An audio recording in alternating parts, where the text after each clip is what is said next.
former church bus. You still see the letters in the background under the paint. Of course, everything's been decaled over. It's Albany UMC. It's on the sides and on the hood. The hood was wrapped about 2 weeks ago. 1996 Dodge Ram Van. This was a former church bus, like I just said. Low miles, got 64,517 miles as of today. It's a well-maintained van. I bought it. All the seats were in it still. I took it out, took the headliner out, put Reflectix insulation in it. The sides are off. My long-term plan was to put beadboard on the sides. I've built a bed. It's a full-size bed. The mattress will not fit all the way across. It is currently rolled up, which almost serves as a pillow at the same time. The bed's a storage bed. I'll show that in a minute. Van has a 360 engine with a 4-speed automatic transmission. Great running van. I live in Kentucky. Drove it out to Central Illinois to a tractor show 2 years ago. Took it to Red River Gorge. Took it to a couple other camping places. Started up. It's a big, bulky van, and it's 1996 model. I drive her 70 miles an hour down the road, put the cruise control on, roll the windows down. AC does work. It does have front and rear AC and heat. I just like to open the old vent windows and the side windows and cruise down the interstate with it, doing about 71, 72 mile an hour.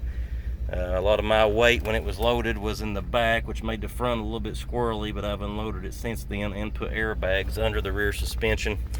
You can see oil pressure is good. Charge is fine. Everything works on it. The only thing that I'm aware of is the 2 side doors here will not lock and unlock with the key fob. So you have to open the front door and reach through and unlock that. Could be bad contacts on the door. Could be a bad actuator. I don't know. Let's see the engine. I think it's over here for the release.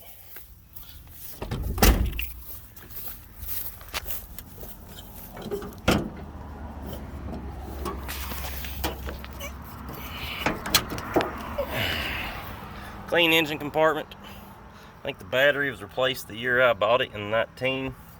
Like I said, 360. Everything's clean. I pressure washed it the other day, but it needs to be hand washed. Like I said, just had the hood wrapped about 2 weeks ago. I sanded the letters down on it and had it wrapped.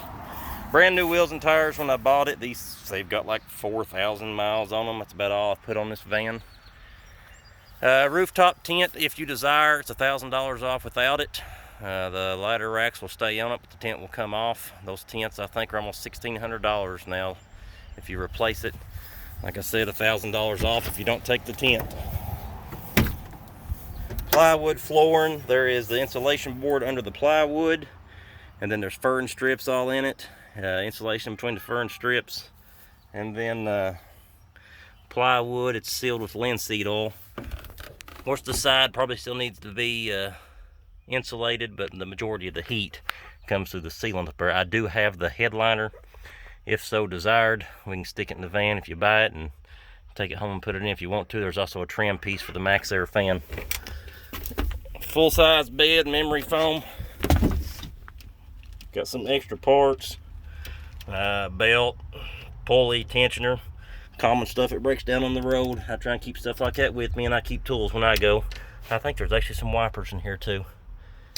The 2 little props there for the bed. Bed props up, and you can haul a lot of weight in that bed. That's one of the reasons that makes the front end light. There is your rear blower unit. The bench seat needs to be taken out if it's just going to be a solo or a couple. I've got kids, so we had car seats. The blocks in the floor were to hold my crates and baskets in place, so you have to take those up. Spare tire in back. There's the battery pack.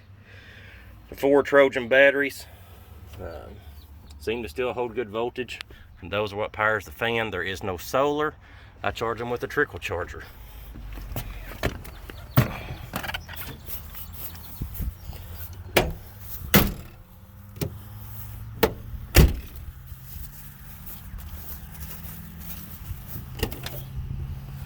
There's the battery pack.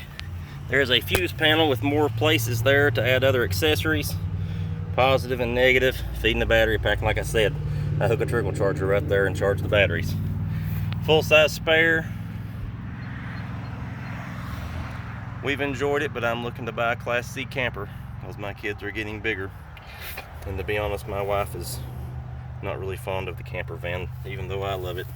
But camper adventure van, for sale. I think it's $82.50, $1,000 off without the tent. And airbags. I mentioned airbags. You can see up under there, I did put airbags under the back of it to help level the load.